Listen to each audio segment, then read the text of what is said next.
Hello friend, welcome to our channel Ingetata.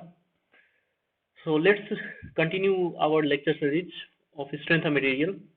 तो strength of material का जो lecture series है उसको कंटिन्यू करते हुए आज जो है पार्ट 8 जो है लेक्चर सीरीज का पार्ट 8 होगा. Okay, so before that we have covered total 7 lectures and this will be the part 8 of that lecture series. So let's see the quote of the day. What is the quote of the day today? Okay, there are not any rules for success that work unless you do. This is a very simple and very meaningful sentence. मतलब जब तक आप कोई भी काम करोगे नहीं तब तक आपको पता नहीं चलेगा ये रूल जो है ये सक्सेस आपको दिलाएगा या नहीं. मतलब कोई भी ऐसा रास्ता कोई आपको बताता है ये कर लो सक्सेस मिल जाएगा, ये तब पता चलेगा जब आप उसको करोगे.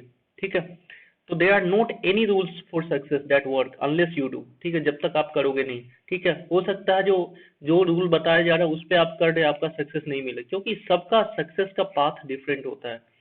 ठीक है, सो इम्पोर्टेंट है कि you have to act. Action लेना ज्यादा इंपॉर्टेंट है. You have to do. Okay, so whenever you will do then you will find out the which path will most suited for you. Okay, so this is the quote of the day and this is a very meaningful sentence which we have to follow in our lifelong. Okay, to get the success. चलिए start करते हैं lecture series को without any further delay. Okay, so first here sentiment and principle. इसके लिए एक अलग से video बना चुके हैं, वो आप देख लीजिएगा. ठीक है, इसके लिए अलग से एक वीडियो बना चुका है, तो आपको ये चैनल पे मिल जाएगा, उसको आप देख लीजिए. और यहाँ पे इस जो है आपको इसका नोटिफिकेशन भी ऊपर मिल जाएगा, अभी ऊपर आ रहा होगा, उस पर क्लिक करके भी आप इसको देख सकते हैं. Okay okay fine. So let's move to the today's topic, and that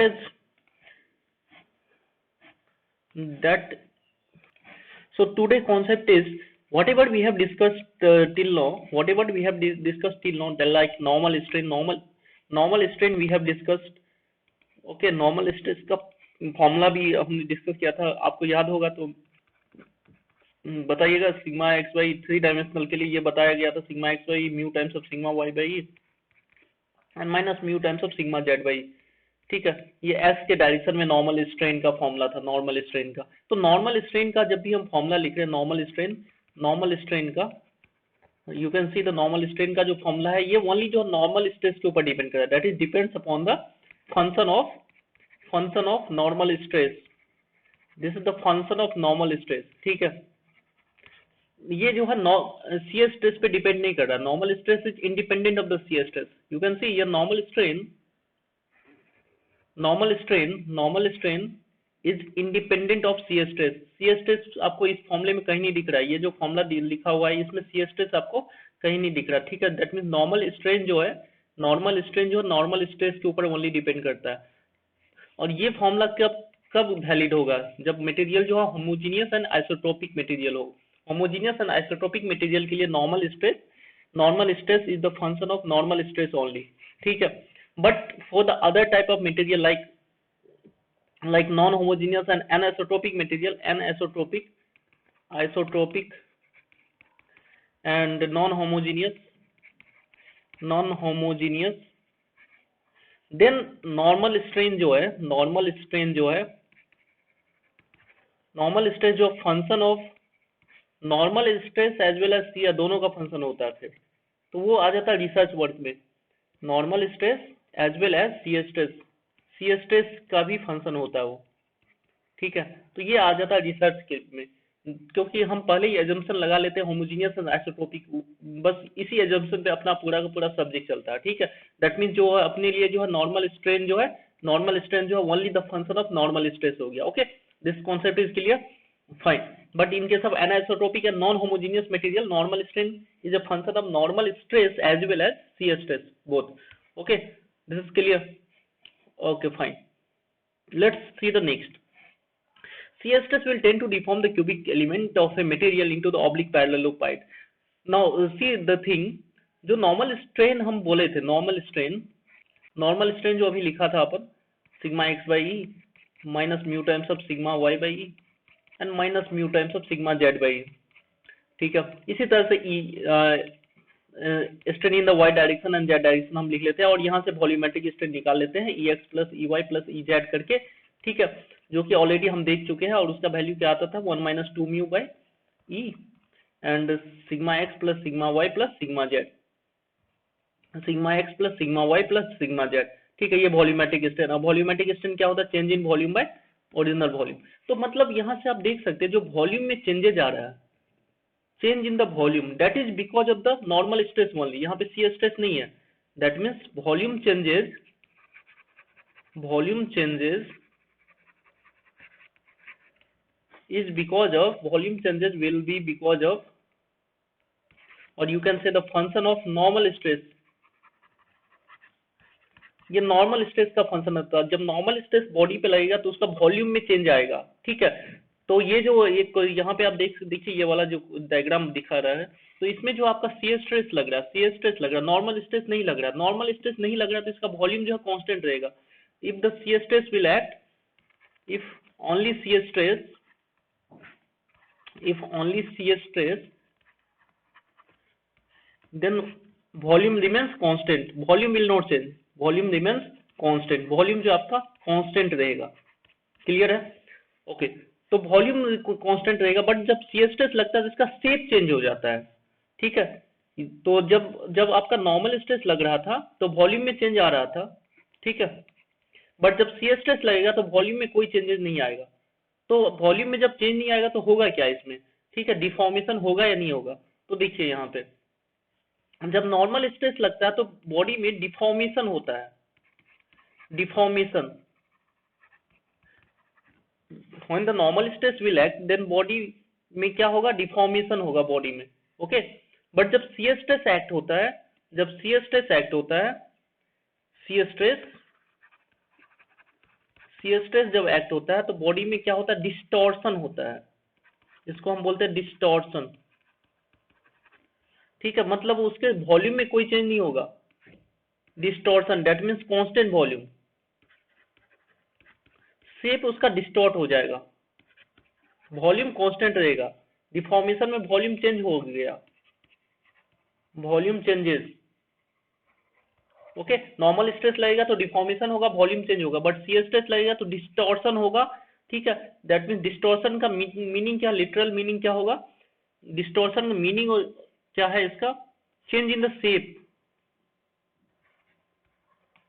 change in shape, distortion का मीनिंग होता है change in shape, and deformation का मतलब होता है चेंज इन द साइज।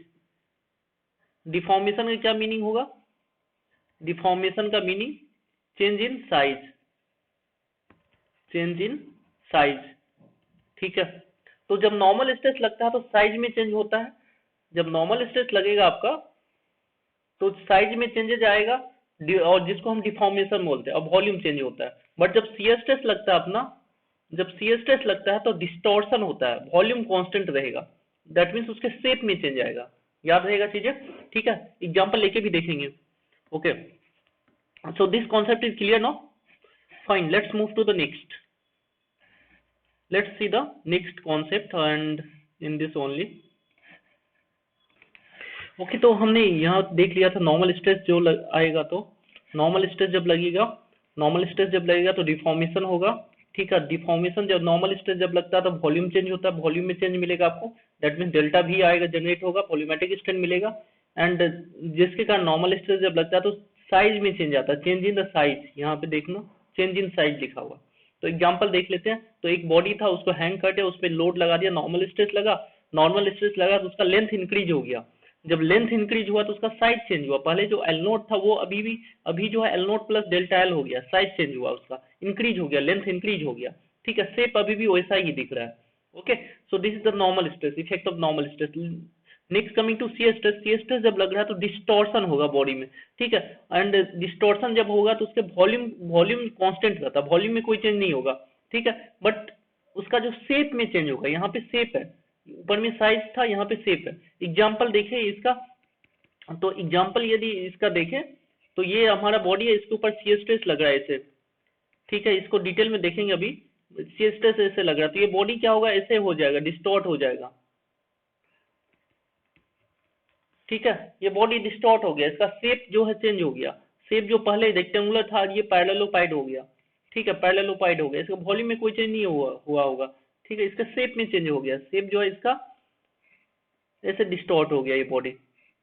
तो दैट मीन्स जो है deformation, you can see here shear stress will tend to deform the cubic element of material into the oblique parallelopiped, ठीक है, तो ये हो गया oblique parallelopiped इसको बोलते हैं, ठीक है। जब shear stress लगता है तो इसका शेप चेंज हो गया, ठीक है, यहाँ पे देखे शेप तो सेम ही है, पहले भी ये एक बार के जैसा दिख रहा था अभी भी, बट ये जो चेंज हो गया इसका शेप चेंज हो गया, क्रॉस सेक्शनल प्रॉपर्टी चेंज हो गया, ओके, शेप चेंज हो गया यहाँ पे, बट वॉल्यूम कांस्टेंट है, फाइन। नेक्स्ट पॉइंट देख लेते हैं, deformation without change in volume is called distortion. तो वॉल्यूम जब कांस्टेंट रहता है, वॉल्यूम जब कांस्टेंट है तो उसी को हम डिस्टॉर्शन बोल रहे हैं, ठीक है। तो deformation without change in volume is called distortion, clear है। If only shearing stress are acting then the volume of the specimen does not change. तो जैसे यहाँ पे ओनली शियर स्ट्रेस एक्ट कर रहा है तो वॉल्यूम में चेंज नहीं होगा। वॉल्यूम में चेंज क्यों होता है? नॉर्मल स्ट्रेस के कारण वॉल्यूम में चेंज होता है। नॉर्मल स्ट्रेस है नहीं, ओनली शियर स्ट्रेस है, तो वॉल्यूम जो है कांस्टेंट रहेगा, ओनली इसका जो है शेप चेंज हो जाएगा। Okay, this is clear, fine. तो यहाँ पे देखते हैं वही जो बॉडी है, ये इसके ऊपर जो आपका शियर स्ट्रेस लग रहा है, शियर स्ट्रेस लग रहा है टॉ वाई एक्स, एंड यहाँ पे लग रहा है टॉ एक्स वाई। तो अपने को पता है जो concept of complementary shear stress के कॉन्सेप्ट से पता है, tau y x and tau x y ये सारे सेम होते हैं, ठीक है। ये फर्स्ट चैप्टर में कवर कर चुका है, तो आप जो है फर्स्ट चैप्टर देख लीजिए, ठीक है। क्यों सेम होता है इसके बारे में भी डिटेल में बताया गया है, ठीक है। तो इस फेज पे जो शियर स्ट्रेस लग रहा है और इस फेज पे जो शियर स्ट्रेस लग रहा है, सारे शियर स्ट्रेस हमेशा सेम होता है। ये भी शियर स्ट्रेस जो है ये भी उतना ही होगा, ये जितना होगा, सारे शियर स्ट्रेस सेम होता है, ठीक है। तो because of this shear stress जब लग रहा है बॉडी पे तो इसका शेप में चेंज आएगा, शेप चेंज हो गया। शेप जो पहले जो ये रेक्टेंगुलर या स्क्वायर दिख रहा था वो आपको पैरेललोपाइप्ड बन गया, ठीक है। पैरेललोपाइप्ड बन गया तो ये जो डिस्टॉर्ट हुआ है, तो यहाँ पे एक एंगल बनाया है, आप देख सकते हैं जो यहाँ पे एक एंगल बना रहा है, ये एक एंगल बना के ये डिस्टॉर्ट हुआ है, ठीक है। यहाँ पे भी वही सेम एंगल बनाएगा, क्योंकि इधर भी वही शियर स्ट्रेस लग रहा है, यहाँ भी वही शियर स्ट्रेस लग रहा है, यहाँ भी वही शियर स्ट्रेस, यहाँ भी वही शियर स्ट्रेस। तो जो एंगल बनेगा वो तो सिमेट्रिकल ही बनेगा, क्योंकि सारे वैल्यू सेम है, तो एंगल भी सिमेट्रिकल बनाएगा, ठीक है। तो एंगल भी सिमेट्रिकल बनाएगा। Let us say this is y axis, this is x, ठीक है, कोऑर्डिनेट सिस्टम दिखा दिया है, ठीक है। तो हुआ क्या, जो बॉडी इस प्लेन में था यहाँ से ये कहाँ मूव किया, इधर गया, तो एक्स से वाई में मूव किया है, ठीक है। एंगल जो है कैसे बन रहा है, एक्स से वाई में, ठीक है। तो इसको हम लिखेंगे 5 x y divided by 2, okay. अब यहाँ पे देखते हैं यहाँ पे क्या होगा, यहाँ पे हम लिखेंगे ये y से x में गया है, तो इसको क्या लिखेंगे 5 y x डिवाइडेड बाय 2। अब 2 से डिवाइड करके एंगल को क्यों लिख रहे हैं, उसका रीजन है यहाँ पे, ठीक है। क्यों 2 से हम डिवाइड क्यों कर रहे हैं। नो, एक चीज तो क्लियर है, जो क्योंकि ये सारे स्ट्रेस सेम है, सारा स्ट्रेस जब सेम है, तो इसका मतलब है 5xy/2 एंड 5yx/2 ये दोनों सेम आएगा, ठीक है। क्योंकि ये भी सेम है, दोनों स्ट्रेस, ये स्ट्रेस सेम है और ये भी उसी के बराबर, ये भी उसी के बराबर, तो डिस्टॉर्शन होगा तो सेम वे में होगा, ठीक है। और सपोज मैंने इस पॉइंट से इसको फिक्स एज्यूम कर लिया, ये पॉइंट जो है अपनी जगह पे रहेगा, बाकी सब मूव कर सकता है, इसलिए मैं इस पॉइंट से डिस्टॉर्शन स्टार्ट किया हूँ। This is a fix point, let us assume that this is a fixed point, fixed, ठीक है। यहाँ से फिक्स कर दिया उसको, तो जब शियर स्ट्रेस लगेगा तो ये उसका शेप चेंज होगा, डिस्टॉर्ट हुआ तो दो एंगल बनाए दोनों जगह पे, ठीक है। तो ये दोनों एंगल का वैल्यू सेम होगा, because all the value of shear stress is same, तो दोनों वैल्यू सेम होगा, ठीक है। नो, तो यहाँ पे बोलते शियर स्ट्रेन, एक कॉन्सेप्ट है शियर स्ट्रेन, वो क्या होता है देख लेते हैं। शियर स्ट्रेन, अब जो शियर स्ट्रेस लग रहा है इस बॉडी पे, शियर स्ट्रेस लग रहा है, बिकॉज ऑफ दैट इसमें एक एंगल फॉर्म हुआ है। एंगल, टोटल एंगल कितना फॉर्म हुआ है, शियर स्ट्रेन को जो है हम, shear strain is nothing but angular deformation, ये है शियर स्ट्रेन। या तो फाई से रिप्रेजेंट करते हैं या फिर इसको ऐसे गामा से रिप्रेजेंट करते हैं, दोनों ठीक है, ठीक है। तो इस बॉडी पे शियर स्ट्रेस लग रहा था, जब शियर स्ट्रेस लग रहा था तो टोटल एंगल कितना बना है, तो आप देख सकते हैं जो एक 5xy/2 बना है प्लस 5yx/2 बना है। So this is nothing but the shear stress in xy plane या yx प्लेन बोले, ठीक है। तो इसलिए मैं टोटल शियर स्ट्रेन कितना बनना था 5xy, तो हाफ यहाँ पे बना है, हाफ यहाँ पे बना है और हाफ यहाँ पे बना है, इसलिए इसको दो पार्ट में डिवाइड करके यहाँ पे लिखा गया है, ओके। सो शियर स्ट्रेन जब भी पूछेगा टोटल शियर स्ट्रेन कितना होगा, तो that will be the summation of this plus this. So total shear strain कितना होगा, that will be the summation of this angular deformation 5xy/2 and this angular deformation 5y(x)/2, इन दोनों का समेशन होगा। ओके, क्लियर है चीजें। So this is the shear strain. तो xy लिखा हुआ है या yx लिखा हुआ है, दोनों में सेम ही यही होगा समेशन, ठीक है, दोनों का मीनिंग सेम है। Shear strain is nothing but angular deformation.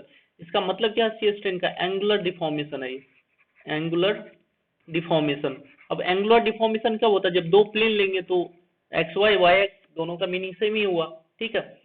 तो angular deformation, net angular, total angular deformation कितना हुआ, दिस प्लस दिस, ठीक है, that is the value of shear strain, ठीक है। या तो इसको 5xy से रिप्रेजेंट करेंगे या फिर हम गामा xy या फिर yx, ठीक है। तो ऑल आर सेम, ठीक है। तो this is the shear strain, समझ पा रहे चीजों को, सी स्ट्रेन क्या होता है, ठीक है।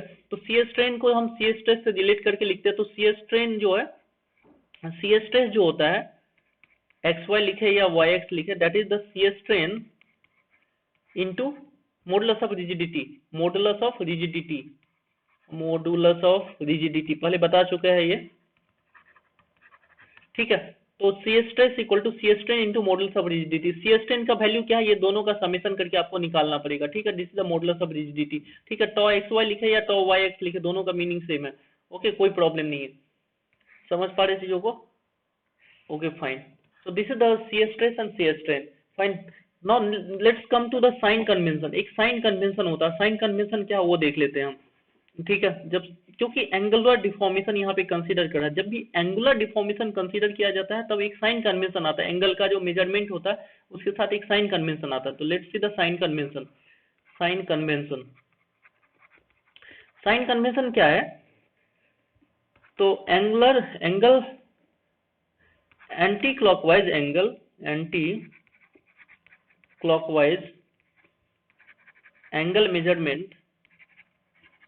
Angle measurement from x is positive. तो x से जब भी एंटी क्लॉकवाइज एंगल मेजर होगा तो वो पॉजिटिव में लिखा जाएगा। Clockwise angular measurement, clockwise angle measurement from y is positive. तो y से जो है क्लॉकवाइज एंगुलर मेजरमेंट को पॉजिटिव दिया जाता है। x से जो है एंटी क्लॉकवाइज एंगल मेजर है तो उसको पॉजिटिव लेंगे, y में जो क्लॉकवाइज एंगल मेजर होगा, क्लॉकवाइज एंगल मेजर उसको पॉजिटिव लेंगे। तो यहाँ पे अपन देख लेते हैं, ये है अपना x, ये है x, ये है y, ओके। तो यहाँ पे जो एंगल मेजर किया गया, यहाँ पे देखिए ये x से एंगुलर मेजरमेंट जो हमेशा एरो दिखा रहा है, यहाँ पे देखिए, समझ पा रहे चीजों को। तो ये हुआ कि यहाँ से ऐसे मूव किया तो x से मेजर किया जा रहा है, x से एंगल मेजर कर रहे हैं तो क्या होगा, हमें एंटी क्लॉकवाइज पॉजिटिव होता है। तो यहाँ पे ये देख सकते हैं, ये एंटी क्लॉकवाइज है, घड़ी का इमेजिन कीजिए, घड़ी के अपोजिट में ये मूव कर रहा है, एंटी क्लॉकवाइज, ठीक है। तो एंटी क्लॉकवाइज है तो इसको हम पॉजिटिव लिखेंगे, हम पॉजिटिव में लिखा 5xy/2, ठीक है। और इसको देखा, ये जो है y से मेजर किया कर रहे हैं हम, यहाँ पे y से हम मेजर कर रहे हैं एंगल को, और ये क्या है आपका क्लॉकवाइज है, तो y से जो है क्लॉकवाइज पॉजिटिव होता है, तो हमने प्लस 5yx/2। तो नेट यदि कर देंगे, इन दोनों को ऐड कर देंगे, क्योंकि दोनों का वैल्यू सेम होगा तो नेट करोगे तो दोनों का एडिशन हो गया, ठीक है, क्योंकि दोनों पॉजिटिव में इसलिए एडिशन हो गया, हम लिख दिया 5xy, ओके। तो साइन कन्वेंशन बहुत ही इंपॉर्टेंट हो जाता है समझने के लिए, ओके। एक क्वेश्चन भी करके देखेंगे क्या होता है साइन कन्वेंशन का इंपॉर्टेंस, ओके। चलिए fine, let's see the question. तो चलिए ये 2017 का क्वेश्चन पेपर है, ठीक है, और सी स्ट्रेन से पूछा हुआ क्वेश्चन है। तो देखते हैं ये अभी जो कॉन्सेप्ट पढ़े उसे सॉल्व करते हैं। गेट 2017 है ये, GATE 2017 civil engineering session 2, GATE 2017 afternoon session, afternoon, ठीक है। अब आप बुक से भी देख सकते हैं, ठीक है। तो यहाँ पे क्वेश्चन देखिए, in a material under the state of plane strain लग रहा है, ठीक है, state of plane strain 10x10, ये जो साइज है मटेरियल का, square centred at a point gets deformed as shown in the figure. तो ये दिखा रहा है, जो ये पॉइंट जो है यहाँ सेंटर, ये डिफॉर्म जो हुआ, ये जो प्लेन है वो डिफॉर्म इस तरह से हो गया, ठीक है, डिफॉर्म जो है वो इस तरह से हुआ। If the shear strain is gamma xy, बोला है जो सी स्ट्रेन जो है वो ये गामा एक्स वाई है at this point is expressed as, और इसका वैल्यू जो है 0.001 के, ठीक है, यह सी स्ट्रेन 0.001 के, ठीक है, इन रेडियन, इतना रेडियन है क्या, क्योंकि एंगुलर मेजरमेंट होता है सी स्ट्रेन, सी स्ट्रेन क्या होता है, एंगुलर मेजरमेंट, ठीक है।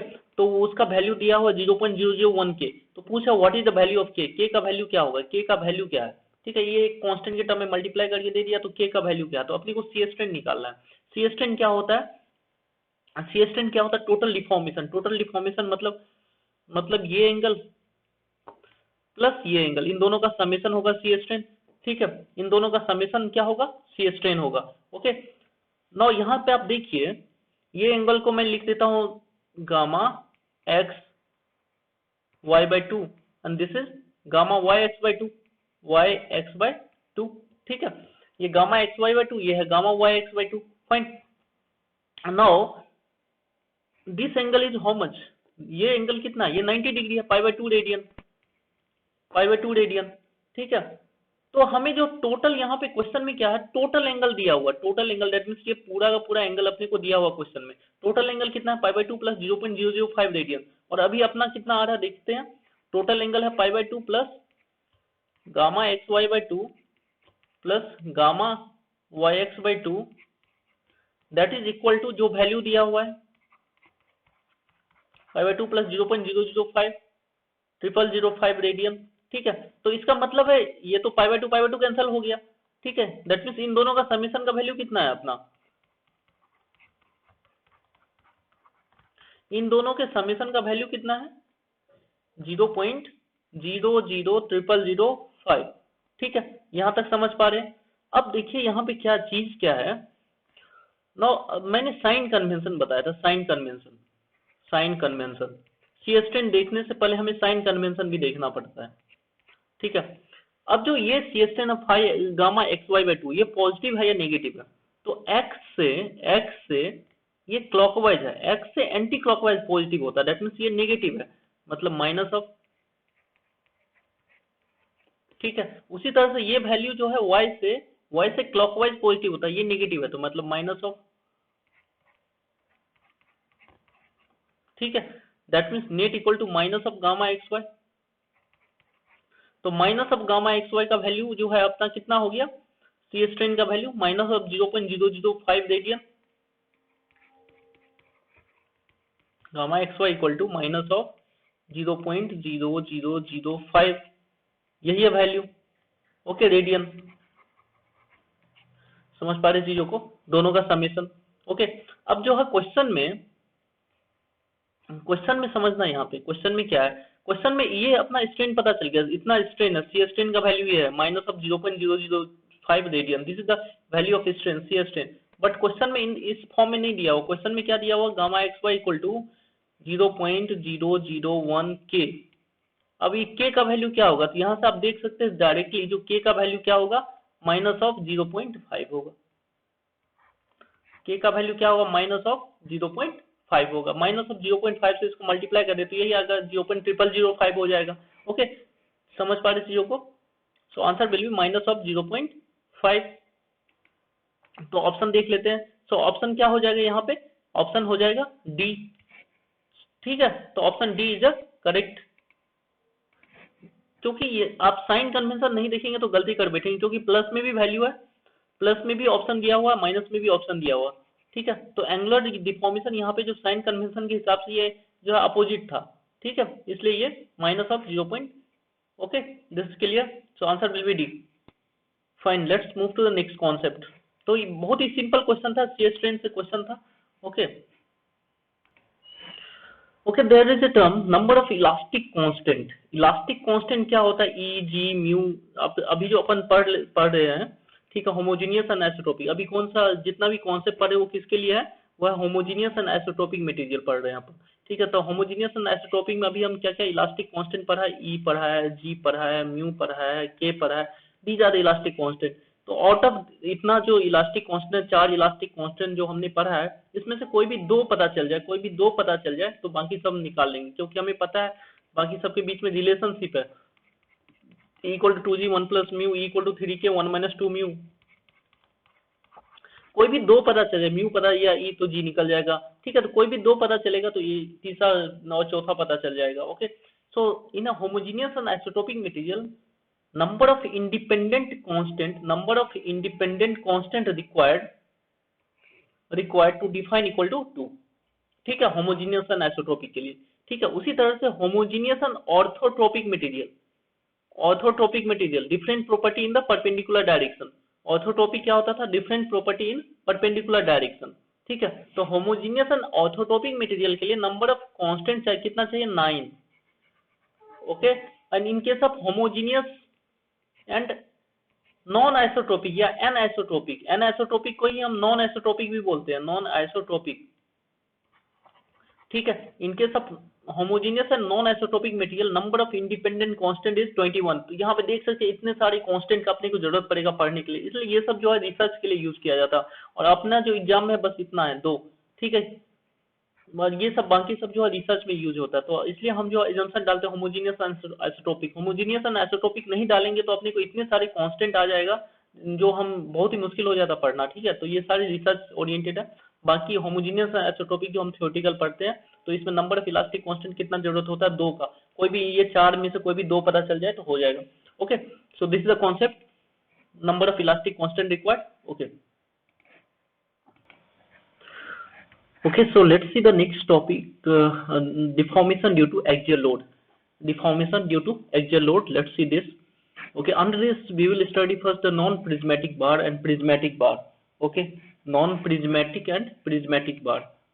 Okay, so what's the meaning of prismatic? First we have to understand what's the meaning of prismatic. Prismatic का मतलब क्या है, ठीक है, उसको पहले समझते हैं अपन, ठीक है। prismatic bar, so prismatic bar means nothing but a bar with a constant area of cross section,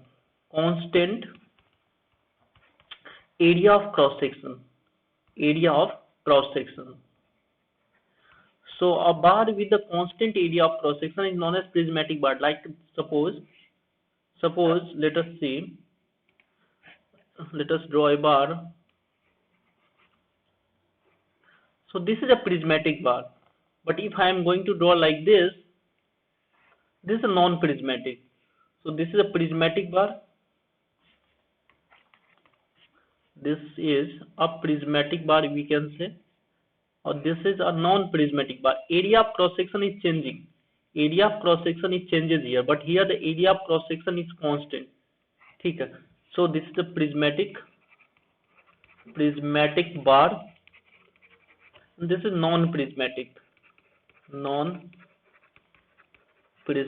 bar. Okay, so the meaning is clear now. Now let's move to the topic non-prismatic bar. Okay, so first, before going to see the non-prismatic, let us see first the prismatic bar. ये हम पहले भी देख चुके हैं, but अभी थोड़ा सा रिकैप करवा देते हैं बस, और कुछ कॉन्सेप्ट बताना है वो देख लेते हैं। So let us see a bar, just wait. So let us see the prismatic bar.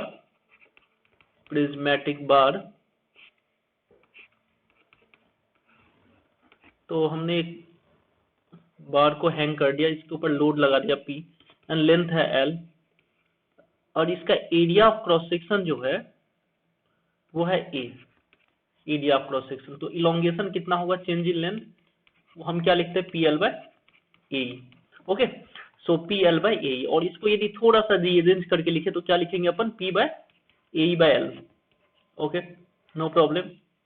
Okay, fine. Just compare this with the spring, इसको स्प्रिंग से कंपेयर करते हैं। तो एक हमने स्प्रिंग लिया, स्प्रिंग के ऊपर लोड लगाया P, और इसका स्प्रिंग कांस्टेंट K है, तो इसमें डिफॉर्मेशन कितना होगा? स्प्रिंग इक्वेशन क्या होता है? P = K × डेल्टा, ठीक है। That means P/K = change in length, ठीक है। तो इस K को क्या बोलते हैं अपन? K को बोलते हैं हम स्टिफनेस ऑफ स्प्रिंग बोलते हैं K को। समझ पा रहे चीजों को? तो हमने एक स्प्रिंग के ऊपर P फोर्स लगाया, और इसमें जो स्प्रिंग इक्वेशन होता है वो क्या होता है? P = K × delta. तो इसमें कितना इलोंगेशन होगा? इस स्प्रिंग में कितना होगा? वो P/K होगा। तो ये K को क्या बोलते हैं हम? स्टिफनेस। उसी तरह से इसको कंपेयर करें यहाँ से, तो यहाँ पे क्या था, हमने इस बार के ऊपर कितना फोर्स लगाया P, ठीक है, तो इसमें इलोंगेशन कितना हुआ डेल्टा एल, तो delta L equal to P by A by L, तो इसको क्या बोलेंगे, stiffness, axial stiffness, A by L is axial stiffness. Okay, compare कर सकते हैं इसको, P बाय K से कंपेयर कर लीजिए आप, तो K is the stiffness, so this is nothing but a stiffness. Okay, so A by L is known as axial stiffness and तो axial stiffness जो है A by L, उसका जब आप इन्वर्स कर दो, 1 कर दो, तो उसको बोलते हैं axial flexibility। So axial flexibility is nothing but equal to L by A। So axial flexibility is L by A। Okay, and A is known as axial rigidity। तो ये तीनों टर्म याद रखना है अपने को, axial stiffness A by L, उसका inverse कर दे L by A, axial flexibility, and A को ओनली बोलते हैं हम एक्सियल रिजिडिटी। ठीक है, तो यहां से जो है कभी कभी अपना यूनिट पूछता है, यूनिट एंड डायमेंशन। यूनिट क्या होगा, एक्सियल स्टिफनेस का यूनिट क्या होगा, तो यूनिट निकालने के लिए अपन क्या करेंगे, तो जो एरिया है, एरिया का यूनिट क्या होता है, एरिया का होता है मीटर स्क्वायर या सेंटीमीटर स्क्वायर, और ई का क्या होता है, ई का होता है Newton per metre square, stress का यूनिट, एल का क्या होता है मीटर। तो सारे को यहाँ पे पुट करते हैं जितना है, तो ये हो गया मीटर स्क्वायर, और ई हो गया Newton per metre square, and L हो गया मीटर। सो क्या हो गया, ये newton per metre. This is the unit of axial stiffness. ठीक है, एक्सियल स्टिफनेस का यूनिट का जब बात किया जाए तो this will be the unit of axial stiffness. Now coming to the dimension, dimension of axial stiffness क्या होगा। ठीक है, so dimension of axial stiffness is, dimension हम क्या बोलते हैं, डायमेंशन का जब बात करें, dimension of axial stiffness, so unit equal to this, and newton का जो है इसका डायमेंशन जो होता है वो क्या होता है, MLT minus two, and metre का डायमेंशन क्या होगा, L length. Okay, so dimension क्या हो जाएगा, MT minus 2। This is the dimension of axial stiffness. Okay, so this will be the dimension of axial stiffness. Fine. So in the similar way, dimension of axial flexibility क्या हो जाएगा, and unit क्या होगा flexibility का, तो flexibility का जो unit हो जाएगा क्या होगा, इसका inverse उल्टा, that means M by N। ठीक है, this is the dimension of unit of axial flexibility, just opposite करना inverse, and इसका dimension क्या होगा, डायमेंशन क्या होगा, इसका अपोजिट जब करेंगे तो क्या आ जाएगा, 1 कर देंगे तो M inverse T square. This will be the dimension of axial flexibility. Okay, so in the similar way the axial rigidity का क्या होगा, एक्सियल रिजिडिटी का क्या होगा यूनिट, तो A इंटू ई है, L तो है नहीं, तो यहाँ पे जो L के टर्म में था इसको L से मल्टीप्लाई कर दे, दैट मीन्स इसका जो यूनिट हो जाएगा वो क्या होगा, न्यूटन। ठीक है, और डायमेंशन क्या हो जाएगा, डायमेंशन क्या हो गया, न्यूटन का डायमेंशन MLT माइनस 2। ठीक है, so this is dimension and unit. ये क्वेश्चन में पूछा जाता है, गेट में भी पूछा हुआ क्वेश्चन है, तो आपको इसको याद रखना है। Okay fine, okay, now let's see the, so this was the prismatic bar, ये था अपना प्रिज्मेटिक बार में। ठीक है, तो प्रिज्मेटिक बार मतलब constant area of cross section. तो हमने क्या कर रहा था, एक constant area of cross section लगाया था, constant area of cross section था, उस पे लोड लगा दिया P, तो डिफॉर्मेशन कितना हुआ PL बाई ए, और इसको अरेंज किया P by A by L, A by L को हमने स्टिफनेस बोला, तो वहां से ये तीन टर्म डिफाइन किया, axial stiffness, axial flexibility and axial rigidity. Okay, this is clear. Okay, let's move to the non prismatic bar. Non prismatic bar देखते हैं। Okay, in case of non prismatic bar, first we will study stepped bar. Stepped bar, यहाँ पे आप एक diagram देख सकते हैं, stepped बार कैसे डायग्राम है। ठीक है, यहाँ पे क्या different area of cross section का ज्वाइन किया हुआ, ज्वाइन करके यहाँ पे आप देख सकते हैं area of cross section through out the length same नहीं है, यहाँ तक है सेम, उसके बाद फिर से चेंज हुआ, फिर से चेंज हुआ एरिया ऑफ क्रॉस सेक्शन। ठीक है, तो इस ये सब जो है क्या हो गया, नॉन प्रिज्मेटिक बार हो गया। क्यों हो गया, क्योंकि area of cross section same नहीं है। ओके, तो इसको हम क्या बोलेंगे, स्टेप्ड बार, मतलब यहाँ तक सेम है, उसके बाद फिर चेंज हो गया, उसके बाद फिर से चेंज हो गया। Okay, so how to solve this type of question, तो इसके ऊपर जो है सपोज लोड लग रहा है, सबसे सिंपल एग्जांपल लिया अभी। ठीक है, दोनों साइड में लोड लग रहा है, तो इसको करना क्या है, करना क्या है अपने को, जहां से एरिया चेंज होता है the location where area of changes, तो करना क्या है, कट करना है, cut from where area changes, from where area changes, ठीक है। तो जहां से एरिया चेंज होता है वहां से कट करना, जैसे एक यहां से कट कर लेंगे अपन और एक यहां पे कट कर देंगे, तो 3 अलग अलग पोर्शन हो गया, एक ये हो गया 1 2 एंड 3, 3 पोर्शन मिलेगा अपने को, ठीक है। तो पहला portion either start from the left और राइट, तो मैंने पहला पोर्शन से स्टार्ट कर रहे, फर्स्ट लेफ्ट से स्टार्ट कर रहे हैं, कट किया फर्स्ट पोर्शन, ठीक है। Now the first portion, on this first portion था क्या, पहले एक लोड लग रहा था P यहाँ पे, तो मैंने यहाँ पे P लगा दिया, so I have applied P here, okay. अब जो ये फेस है, ये फेस जो था ये क्या था, इंटरनल था, ये ज्वाइंट था यहाँ पे, ठीक है। अब यहाँ पे ज्वाइंट था ये फेस। अब देखिए ये एक FBD बना रहे हैं, हम 1 का FBD बना रहे हैं, ठीक है, इसके ऊपर एक P लग रहा है, ओके। अब अपने को पता कोई भी FBD है तो उसके जो है इक्विलिब्रियम इक्वेशन सेटिस्फाई होगा, summation of Fx equal to 0, net force in the direction of x must be equal to 0, यहाँ पे इस डायरेक्शन में एक फोर्स है P, ठीक है। तो obviously there should be the internal force in this direction, this is the internal ये लग रहा होगा, ठीक है, जिससे कि वो नेट 0 होगा, समझ पा रहे चीजों को। तो यहाँ पे तो एक्सटर्नल ये दिख रहा था, मैं लगा दिया, तो इंटरनली ये लग ही रहा होगा, तभी जाके ये net force in the direction of x 0 रहेगा, ठीक है। तो हमने यहाँ पे वही सेम अमाउंट में मैंने लगा दिया अपोजिट डायरेक्शन में, okay. So this is the FBD of portion 1। Now coming to the second portion, second का FBD के बारे में देखें। सेकेंड, अब देखिए यहाँ पे है क्या, जो ये फेस है, ये फेस, जो ये वाला फेस है, ये फेस, ये जो था इससे ज्वाइंट था, ये दोनों ज्वाइंट था। अब ये दोनों ज्वाइंट था, ठीक है। तो अब अभी यदि इन दोनों को ज्वाइन करते, अपन लाके इन दोनों को ज्वाइन करते, तो अपन को क्या मिल रहा है, एक P मिल जाएगा इस डायरेक्शन में, बट यहाँ पे कोई P नहीं है, यहाँ पे कोई एक्सटर्नल फोर्स नहीं है। That means if you are going to join these two faces right now, then what you will get, this P you will get on this face if you are going to join here। But यहाँ पे क्या है, यहाँ पे कोई भी external force तो है नहीं, तो इसका मतलब क्या है, जो यहाँ पे भी एक इंटरनल आएगा, दैट मीन्स ये दोनों का भी जाके जब ज्वाइन करें अपन, तो नेट जो है 0 हो जाएगा, तो यहाँ पे कोई नेट नहीं है external, okay. So this is also a internal forces, this is also a internal, okay. समझ पा रही चीजों को। अब अपने को पता है ये जब बॉडी बना, अब ये फोर्स पता चल गया यहाँ पे कितना आएगा, तो अपने को पता है इस पे इक्विलिब्रियम इक्वेशन लगाना, summation of Fx equal to 0। अब summation of Fx equal to 0 यहाँ पे देख रहे हैं है या नहीं, तो यहाँ पे क्या हो गया, इस फेस पे एक फोर्स लग रहा है इस डायरेक्शन में P। अब इसको बैलेंस करने के लिए यहाँ पे there must be a force in this direction also, तभी ये जाके बैलेंस होगा, तभी जाके बैलेंस हो गया। तो ये भी इंटरनल ही होगा, क्योंकि वहां पे तो दिख तो है नहीं रहा, एक्सटर्नल तो है नहीं, तो that mean this must be है इंटरनल।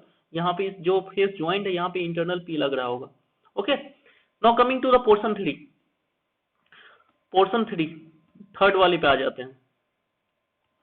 थर्ड वाले पे जब देखते हैं अपन,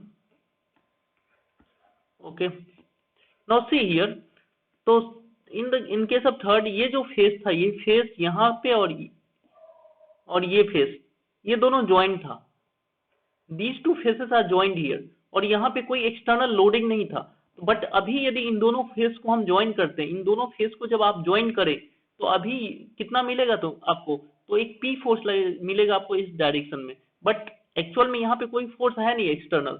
तो हमें यहाँ पे करना क्या पड़ेगा, अभी जब ज्वाइन करते एक P फोर्स मिल रहा है इस डायरेक्शन में P फोर्स मिल रहा है, दैट मीन्स यहाँ पे एक सेम अमाउंट ऑफ फोर्स इस डायरेक्शन में होना चाहिए। अभी जब इन दोनों को ज्वाइन कर दे, ठीक है, ये दोनों फेस को ज्वाइन कर दे, ठीक है, तो दोनों P कैंसल आउट हो जाएगा, तो यहाँ पे कोई फोर्स नहीं है, ओके। यहाँ तक क्लियर है। Now summation of Fx equal to 0 लगाएंगे, तो यहाँ पे भी अपने को P लगाना पड़ेगा, ओके। तो ये हो गया FBD बनाना पड़ता है जब आपका एरिया क्रॉस सेक्शन चेंज होता है, तो आपको क्या करना पड़ेगा, आपको FBD बनाना पड़ेगा, ओके। FBD बना के पूरा एक एक पोर्शन का कांस्टेंट एरिया क्रॉस सेक्शन का FBD बना लिया हमने, ठीक है। अब हम चेक करेंगे जो हमारा FBD है, हमारा जो FBD बनाया वो सही है या गलत है।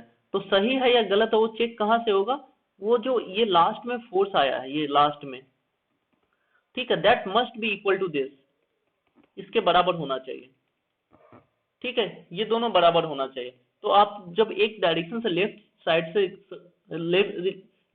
से इसको कट कर करके जब आप एफबीडी बनाते हुए आ रहे हैं, तो यहाँ पे जो फोर्स आया जब इक्विलिब्रियम इक्वेशन लगाने के बाद, तो ये जो फोर्स है, जो यहाँ पे एक्सटर्नल फोर्स था, ये दोनों बराबर होना चाहिए। जब ये दोनों बराबर है तो आपका एफबीडी जो है पूरा सही बना है। ओके, क्लियर है। अब ये जो है एक एक पोर्शन ये प्रिज्मेटिक की तरह काम करने लगा। This is nothing but A prismatic portion, this is nothing but A prismatic constant area of cross section, ठीक है। इसका लेंथ L1 है, इसका लेंथ L2 है और इसका लेंथ L3 है, ठीक है। अब इस वाले पे जो है L1 का लेंथ है, इसके ऊपर P फोर्स लग रहा है, तो कितना चेंज इन लेंथ होगा इसमें, ठीक है। L1 डेल्टा L1 कितना होगा, P L1 bye A1 E1, ठीक है। उसी तरह से इस वाले में कितना चेंज होगा, 2 में delta L2 equal to P L2 by A2 E2। In the similar way third वाले में कितना चेंज होगा, delta L3 equal to P L3 by A3 E3, ठीक है। तो ये इसमें इतना का लेंथ इंक्रीमेंट हुआ, इसमें इतना का लेंथ इंक्रीमेंट हुआ, इसमें इतना का लेंथ इंक्रीमेंट हुआ, ठीक है। तो हम जो नेट वाला ये जो था ओरिजिनल, इसमें टोटल लेंथ में कितना चेंज आएगा, total length change, that is nothing but summation of delta L1 delta L2 plus delta L3, ठीक है। समेशन आप कर लीजिए तीनों का, आपको पता चल जाएगा, P1 L1 A1 E1 plus P2 L2 A2 E2, P2 L2 A2 E2 plus P3 L3 A3 E3। Okay, ये क्लियर है, कोई प्रॉब्लम नहीं यहाँ तक। तो अपने को इलोंगेशन जब पूछेगा तो ये इस तरह से निकाल सकते हैं। तो इलोंगेशन निकालने के लिए, नेट इलोंगेशन निकालने के लिए इस बार में नॉन प्रिज्मेटिक बार जो है, स्टेप्ड बार जो है, इसको हमें कट करना पड़ेगा। जहां तक एरिया कांस्टेंट है वहां तक ले लेके कट करना पड़ेगा। कट करके एफबीडी बनाइए। एफबीडी बनने के बाद जो है ये आप निकाल लीजिए इलोंगेशन, इसमें कितना हुआ, इसमें कितना हुआ, इसमें कितना होगा, और तीनों इलोंगेशन को ऐड कर दीजिए। So you will get the resultant elongation कितना होगा स्टेप्ड बार में। Okay, the concept is clear now. Okay, fine. Okay, let us see the one more example of the stepped bar. तो यहाँ पे क्या नंबर ऑफ फोर्सेस लगा दिया, ठीक है, बीच में भी फोर्सेस वगैरह लग रहा है। तो सबसे मेन इंपॉर्टेंट है एफबीडी बनाना, ठीक है। एक चीज तो अपना कॉन्सेप्ट क्लियर है, जो अपने को क्या करना पड़ेगा, अपने को कट करना पड़ेगा।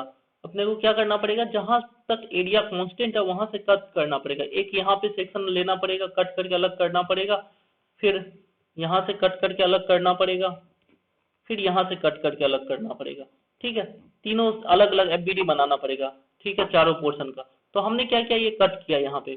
सो सबसे पहले क्या किया, जो 1 वाला पोर्शन था कट किया। Okay, this is the 1, fine. अब देखते हैं इस पे क्या लग रहा था, इस पे फोर्स लग रहा था 100, यहाँ पे 100 लग रहा है।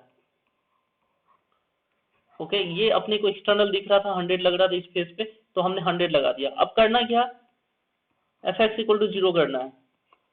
पहले वाले पे हमें ये सब नहीं देखना है, यहाँ पे 100 था, 100 लगा दिया, और नेट इक्विलिब्रियम में लाना है इसको। तो हाँ, इक्विलिब्रियम में लाने के लिए यहाँ पे कितना लगना चाहिए, 100 इस डायरेक्शन में, ठीक है। चलिए अब आते हैं 2 पे, सेकंड वाले पे। अभी ये जो फोर्स को लेके कंफ्यूज नहीं होना, ये जो 200 यहाँ पे था तो यहाँ पे इसका कोई इफेक्ट नहीं देखा, उसको लेके कंफ्यूज नहीं होना। मैंने बस ये सेक्शन 1 वाला पोर्शन लिया, 1 वाले पोर्शन में यहाँ पे एक फोर्स लग रहा था 100, तो 100 लगाया, इक्विलिब्रियम इक्वेशन लगाया, ठीक है। 100 को बैलेंस करने के लिए यहाँ पे मैंने 100 लगा दिया। Okay, now coming to the 2, coming to section 2। अब यहाँ पे अब देखना है, जो ये जो फेस है, अब इम्पोर्टेंट यहाँ पे चीजें अच्छे से ध्यान से इसको समझना है, क्योंकि क्वेश्चन एवरी ईयर पूछा ही जाता है। ये जो फेस है, ये फेस, ये दोनों ज्वाइंट था यहाँ पे। जब ये दोनों ज्वाइंट था, जब ये दोनों फेस ज्वाइंट था, तो यहाँ पे कितना लग रहा था, 200 लग रहा था इस डायरेक्शन में, ठीक है। दैट मीन्स जब ये दोनों ज्वाइंट था तो यहाँ पे कितना लग रहा था, 200। ओके, समझ पा रहे चीजों को। तो मैंने सपोज यहाँ पे F लगा दिया, लेट अस अज्यूम यहाँ पे F लगा दिया, ठीक है। अब यदि इन दोनों को ज्वाइन करें, इन दोनों को ज्वाइन करें तो क्या होगा, F माइनस 100। जब इन दोनों को ज्वाइन किया तो क्या हुआ, F माइनस 100 ठीक है, तो f में से 100 माइनस किया, ठीक है, वो किसके बराबर होना चाहिए, 200 के बराबर होना चाहिए, 200 के बराबर होना चाहिए, ठीक है। तो f का वैल्यू अपने को पता चल गया, कितना लगाना पड़ेगा, 300। तो यहाँ पे ये वैल्यू लगा तो आप 300। Concept is clear. करना क्या है, एक बार दोबारा समझे। पहला वाला ब्लॉक लिया, उसको कट करके अलग किया, यहाँ पे एक्सटर्नली 100 लग रहा था, 100 लगाया, इक्विलिब्रियम इक्वेशन लगाया, तो ये इस डायरेक्शन में, x के डायरेक्शन में 100 था, तो इस डायरेक्शन में मैंने 100 लगाया, तो नेट फोर्स 0 हो गया, ठीक है। तो पहला वाला जो है इक्विलिब्रियम में आ गया। नो, दूसरे वाले पे आया, सेकंड ब्लॉक पे। तो सेकंड ब्लॉक पे जब आया मैंने, तो सेकंड ब्लॉक का ये फेस एंड फर्स्ट ब्लॉक का ये फेस, ये दोनों ज्वाइंट था, ये दोनों ज्वाइंट था, और ये दोनों जब ज्वाइंट था तो इस फेस पे जो फोर्स कितना लग रहा था, 200 लग रहा था, 200 यहाँ पे लग रहा था, ओके। तो हमने क्या किया, यहाँ पे तो 100 था, मैंने यहाँ पे क्या किया, एक एफ लगा दिया, इसी डायरेक्शन में, इसी फोर्स के डायरेक्शन में मैंने एफ लगा दिया, ठीक है। तो एफ लगाया, अब जाके इन दोनों को ज्वाइन किया, इन दोनों को अभी जाके जब ज्वाइन करेंगे तो क्या होगा, एफ इधर लगेगा, एक 100 इधर मिलेगा अपने को, तो क्या मिलेगा, एफ माइनस 100 मिला, एफ माइनस 100, एफ इधर लग रहा, 100 इधर लग रहा, तो एफ माइनस 100, ठीक है। तो एफ माइनस 100 का वैल्यू कितना होना चाहिए, 200 के बराबर होना चाहिए, क्योंकि यहाँ पे 200 होना चाहिए, ठीक है। तो 200 के मैं बराबर किया, तो वहां से एफ पता चला, यहाँ पे इंटरनली एफ कितना लग रहा होगा, 300, ओके। तो once we know this value 300, एक बार जब अपने को ये वैल्यू पता चल गया, तो आप क्या करें, इक्विलिब्रियम इक्वेशन लगाए इस पे, ठीक है। तो यहाँ पे 300 है, आपको राइट वार्ड या लेफ्ट वार्ड डायरेक्शन, तो यहाँ पे इस डायरेक्शन में लगा दीजिए 300,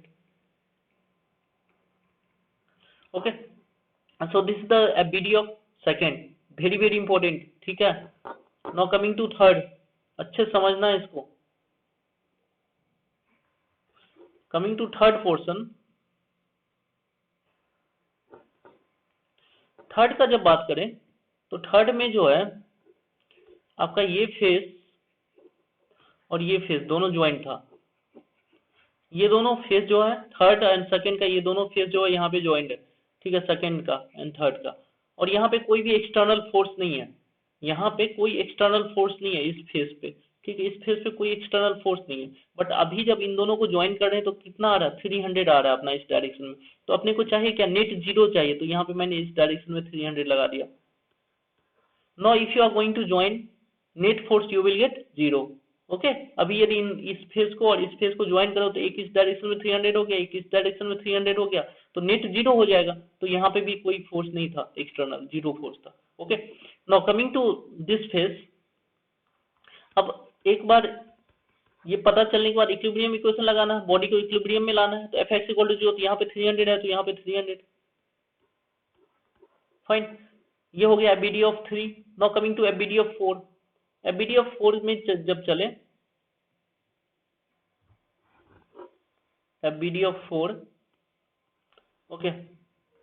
नाउ 4 का ये फेस एंड 3 का ये फेस दोनों ज्वाइंट था, 4 एंड 3 का ये दोनों फेस ज्वाइंट था, ठीक है। और यहाँ पे क्या लग रहा है, 200 इधर। अभी यदि इन दोनों को ज्वाइन कर रहे हैं हम, इन दोनों फेस को ज्वाइन कर, इसको और इसको ज्वाइन कर रहे हैं, तो कितना मिल रहा है अपने को, 300 इस डायरेक्शन में 300 मिल रहा है अपने को, ओके। बट यहाँ पे क्या 200 है इस डायरेक्शन में, ठीक है।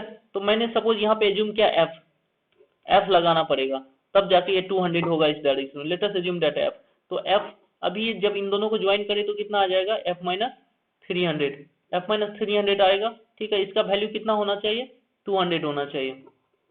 आ रहे समझ पा रहे चीजों को। तो एफ का वैल्यू कितना आ गया, 500। तो हमें यहाँ पे कितना लगाना पड़ेगा फोर्स, 500, ओके। बस एक बार ये पता चल गया तो इक्विलिब्रियम इक्वेशन लगा दिया हमने, ठीक है। इक्विलिब्रियम इक्वेशन लगाया तो यहाँ पे 500 इधर है, तो यहाँ पे 500 इधर हो गया। ये हो गया FBD हर एक पोर्शन का। अब जो हमने FBD बनाया वो सही है या गलत है, तो कैसे बताया था देखने के लिए, जो लास्ट वाला ये वैल्यू आया है, जो लास्ट का ये जो वैल्यू है, ठीक है, वो यहाँ पे इसके बराबर होना चाहिए, ठीक है। 500, यहाँ पे भी 500 है, यहाँ भी 500, तो ये हमारा FBD सही है। तो once we got the FBD, तब तो अब इजी हो गया इसका, इसमें डेल्टा L1 निकाल लीजिए, इसमें डेल्टा L2 निकाल लीजिए, इसमें डेल्टा L3 निकाल लीजिए, इसमें डेल्टा L4 निकाल लीजिए, PL/AE करके। और नेट जो है चेंज इन लेंथ कितना हो जाएगा, delta L1 plus delta L2 plus delta L3 plus delta L4, ठीक है। मतलब ये अपने को हो जाएगा 100 PL/AE प्लस डेल्टा L2 ये भी इलोंगेट ही हो रहा है, तो ऐड किया मैंने 300 L2 by A2 E2 plus यहाँ पे भी 300 है थर्ड वाले में, तो 300 L3 by A3 E3 4, यहाँ पे कितना 500, तो 500 into L4 by A4 E4, तो तीनों को ऐड कर दीजिए, ये चारों को ऐड कर दीजिए, नेट इलोंगेशन पता चल जाएगा इसमें कितना होगा net elongation. Okay, so this is the concept of the step बार, ये स्टेप बार का कॉन्सेप्ट है। Okay, if you find any dot in this you can write on the comment, I will reach to you, fine। okay, तो अब next देखते हैं circular tapered बार। Circular tapered बार यहाँ पे भी क्या हो रहा है, area of cross section change होता जा रहा है, area of cross section change होता जा रहा है, ग्रेजुअली इंक्रीज हो रहा है, यहाँ पे आप देख सकते हैं। तो ये भी एक नॉन प्रिज्मेटिक बार के अंदर ही आएगा, नॉन प्रिज्मेटिक बार मतलब area of cross section constant नहीं है, बट यहाँ पे स्टेप्ड नहीं है, मतलब कहीं भी कांस्टेंट नहीं है, कोई भी पोर्शन में कंटिन्यूअसली जो है वो इंक्रीज हो रहा है, या फिर आप बोल सकते हैं कंटिन्यूअसली डिक्रीज हो रहा है एरिया ऑफ क्रॉस सेक्शन। ठीक है, तो ये बहुत ही फेमस क्वेश्चन हो जाता है सर्कुलर टेपर्ड बार। ठीक है, तो इसके लिए हम देखेंगे जो इसमें इलोंगेशन, टोटल इलोंगेशन कितना होगा। तो ये क्या है, एक टेपर्ड बार है, इसका डाया यहाँ पे D1 है, ये डाया D2 है, D1 से इंक्रीज होकर D2 हो गया। जब L लेंथ है, टोटल लेंथ L, तो यहाँ से जब L मूव किए तो D1 डाया जो है D2 डाया बन गया, और इस टेपर्ड बार पे क्या लग रहा है, फोर्स लग रहा है, P फोर्स लग रहा है दोनों साइड से। ठीक है, PP फोर्स लग रहा है। ओके, नाउ अब इसमें टोटल इलोंगेशन कितना होगा वो अपने को फाइंड आउट करना, what will be the total elongation of this bar delta L। ठीक है, और उसका फॉर्मूला क्या होगा। Okay, let us assume that A and E is a constant, इसका जो एरिया तो चेंज हो रहा है, E जो है वो कांस्टेंट है, E का एक वैल्यू कांस्टेंट है, E चेंज नहीं हो रहा है। ठीक है, यंग्स मॉडुलस जो है वो चेंज नहीं हो रहा, कांस्टेंट मटेरियल। ओके, तो इसको हम कैसे सॉल्व करेंगे, क्योंकि इसका एरिया चेंज हो रहा है तो हम डायरेक्टली PL by AE लगा नहीं सकते हैं। ठीक है, because area is changing, so you can not apply PL by AE directly, delta L equal to PL by AE लगा नहीं सकते, बिकॉज यहाँ पे एरिया जो है वो है ही नहीं, कांस्टेंट है ही नहीं, ये चेंज हो रहा है।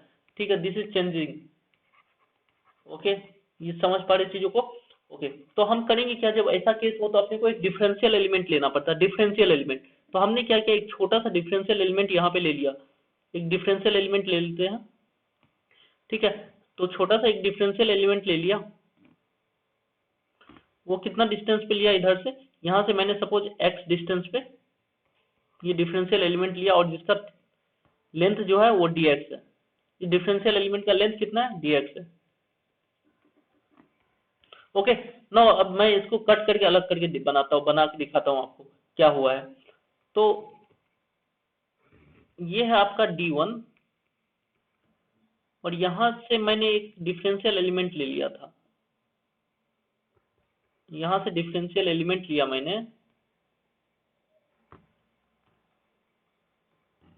ये डिफरेंशियल एलिमेंट लिया। Okay,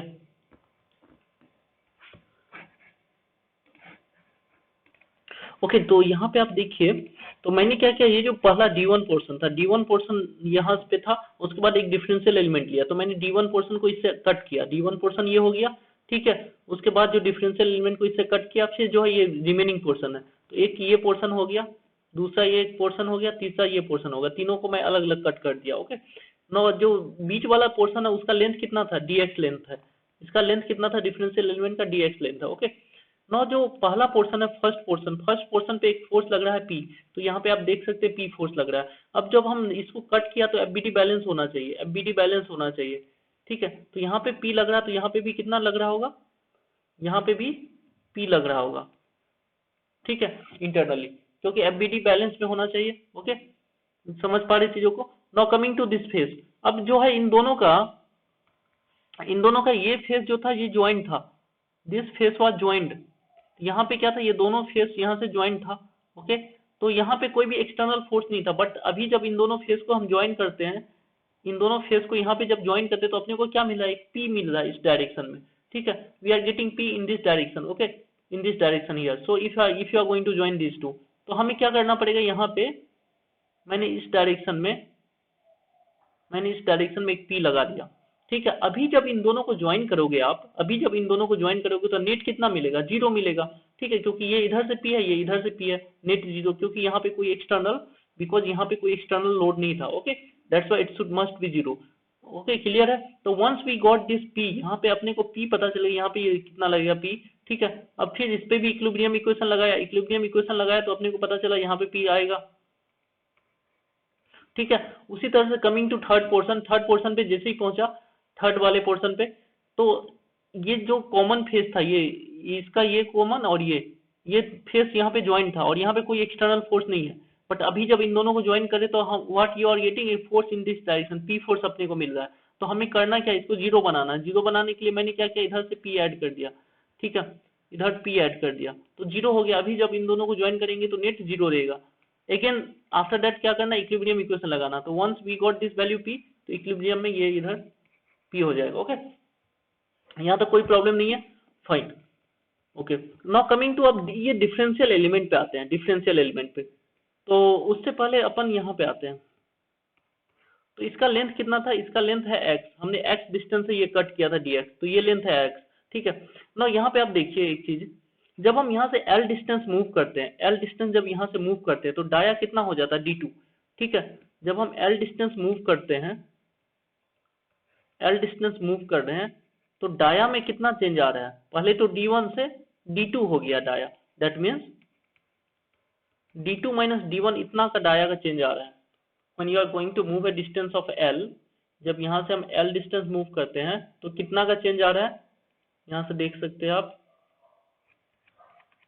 this is the change, this is the change, ये जो चेंज आ रहा है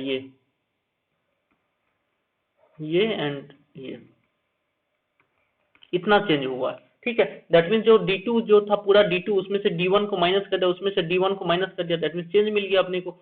तो when you are going to move a distance L, तो जब यहाँ से हम L डिस्टेंस मूव कर रहे हैं, जब यहाँ से हम L डिस्टेंस मूव कर रहे हैं तो डाया में चेंजेस कितना का आ रहा है, इतना का चेंजेस आ रहा है, चेंजेस। ओके, तो उसी तरह से जब हम x डिस्टेंस मूव करेंगे तो कितना का चेंज होगा, x distance, just apply the unitary method.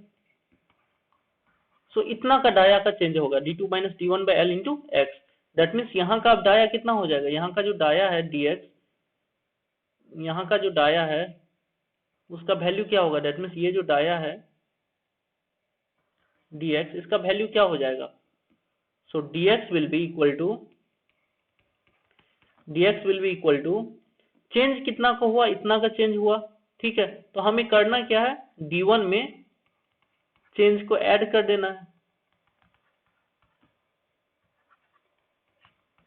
This is the dia at this location, यहाँ पे जहाँ पे कट किया वहां पे डाया कितना होगा, ठीक है। तो आप क्या करो, चेंज निकाल लो, यहाँ पे मेनली आप क्या करो, चेंज निकाल लो, ठीक है। दैट मीन्स दिस हमने निकाल लिया, ये कितना है, दिस प्लस दिस निकाल लिया हमने, ठीक है। इन दोनों का समेशन जो है ये है, ठीक है। उसमें हमने क्या किया, ये d1 को ऐड कर दिया, d1 को ऐड कर दिया, क्योंकि ये d1 था तो d1 को ऐड कर दिया, तो अपने टोटल डाया मिल गया। Okay, this is the dia, fine कि दिस करेक्ट, समझ पा रहे चीजों को। तो हमें यहाँ का डाया मिल गया। अब जो डिफरेंशियल एलिमेंट है, डिफरेंशियल एलिमेंट का जो डाया होगा, यहाँ का dx ही होगा क्योंकि ज्वाइन था। अब यहाँ का जो डाया होगा, क्योंकि यहाँ पे देख सकते हैं थोड़ा सा डाया इंक्रीज हुआ है, बट हम एज्यूम करके चलेंगे यहाँ का भी डाया सेम रहेगा, ठीक है। जो डिफरेंशियल एलिमेंट है, हम एज्यूम करके चलेंगे यहाँ का जो डाया है वही डाया यहाँ का भी है, क्योंकि बहुत ही कम चेंज होगा यहाँ पे। ओके, तो डाया सेम है और इसके ऊपर क्या लग रहा है, फोर्स लग रहा है, कितना P एंड P फोर्स लग रहा है। तो change in length of the differential element कितना होगा, और इसका लेंथ कितना है dx, ठीक है। तो change in length of differential element लिखता हूं मैं, change in length of differential element, change in length of differential element, differential element में कितना लेंथ में चेंज होगा, डिफरेंशियल एलिमेंट का लेंथ कितना, डेल्टा dx कितना चेंज हो रहा है उसके लेंथ में। ओके, तो हम क्या करते हैं, pl by A, p force लग रहा है, l कितना है dx, pl by A. Area के लिए डाया क्या लेंगे हम, एरिया कांस्टेंट एज्यूम करें, डाया यहाँ पे जितना डाया वही यहाँ पे डाया है, तो एरिया लिख रहा हूँ मैं π/4 into dx square and E is E। Okay, this is the value of the change in length of this differential element, ये डिफरेंशियल एलिमेंट में कितना का लेंथ चेंज होगा, ये वैल्यू होगा, ठीक है। इसको जो है थोड़ा सा सिंप्लीफाई कर देते हैं। फाई dx का वैल्यू कितना है, d1 plus d2 minus d1 by L into x, d1 plus d2 minus d1 by L into x का होल स्क्वायर इंटू ई। ठीक है, तो यहाँ पे एक और चीजें देख लीजिए, तो इसको लिख देते हैं हम d1 प्लस इस वाले टर्म को k एज्यूम कर लेते हैं, k इंटू एक्स। ठीक है, तो इजी रहता है अपने को इंटीग्रेट करने के लिए, तो 4p dx pi d1 plus kx whole square into E. So this is the change in the length of this differential element. ठीक है, अब इस change in the length differential element में पता चला, इसको जब हम इंटीग्रेट कर दे कहां से कहां तक, यहां से लेके एल लेंथ तक, 0 से एल तक इसको जब इंटीग्रेट कर दे आप, तो आपको टोटल चेंज इन लेंथ इस पूरे बार का पता चल जाएगा, चेंज इन लेंथ टोटल पता चल जाएगा कितना होगा। ठीक है, तो मैं इंटीग्रेट करके नहीं बता रहा हूं क्योंकि आपको इंटीग्रेशन आता होगा, तो मैं डायरेक्टली लिख रहा हूं total change in the length, total change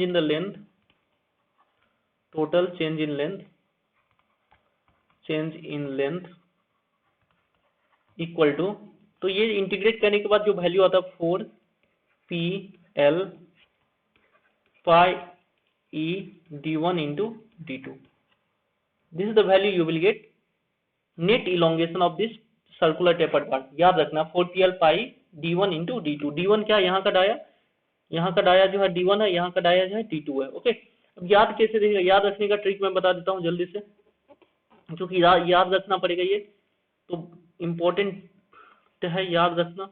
okay, so let's rub it. So how to remember, trick to remember,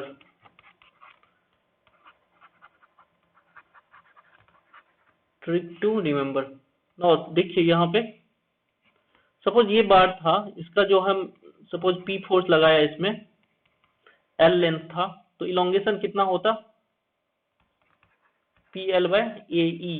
तो सपोज डाया d है, तो हम क्या लिखते हैं, pi by 4 into D square into E. ठीक है, दैट मीन्स हम क्या लिखते हैं, 4pl पाई ई डी स्क्वायर, ये लिखते। बट जब ये टेपर्ड हो रहा है, तो अब क्या हो रहा है, यहाँ पे समझना, यहाँ पे थोड़ा समझना, जब ये टेपर्ड हो गया है, यहाँ से d1 और यहाँ पे d2 p फोर्स लग रहा है,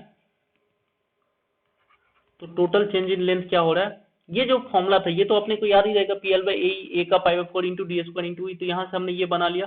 तो ये पूरा देखिए आप, यहाँ से पूरा सिमुलेट कीजिए, मैं यहाँ पे भी लिखा 4pl, यहाँ तक सेम है, डिवाइडेड बाय पाई ई, यहाँ तक सेम है।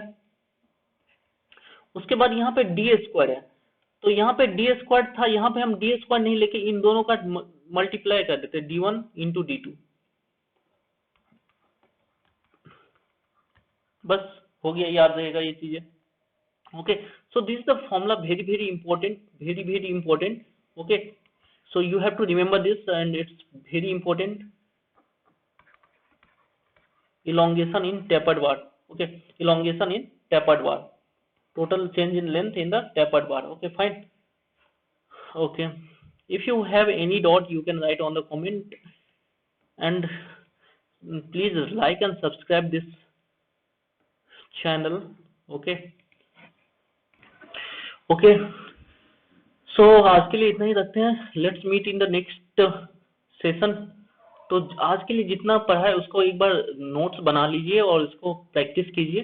ठीक है, जैसे एक और वीडियो कंप्लीट होगा, इसके बाद एक और वीडियो बनेगा, उसके बाद जो है हम फर्स्ट चैप्टर का पूरा क्वेश्चन करेंगे, ईएससी का, इंजीनियरिंग सर्विस का पूरा क्वेश्चन एंड गेट का पूरा क्वेश्चन। ओके, ठीक है, तो लाइक कीजिए एंड सब्सक्राइब कीजिए, और जो है अपने फ्रेंड के साथ इस वीडियो को शेयर कीजिए, जिससे कि ज्यादा से ज्यादा लोग इसका फायदा उठा सके। ओके, तो please like and subscribe this, okay, and share with your friend so meet you in the next video lecture, तब तक के लिए see you, bye bye, take care.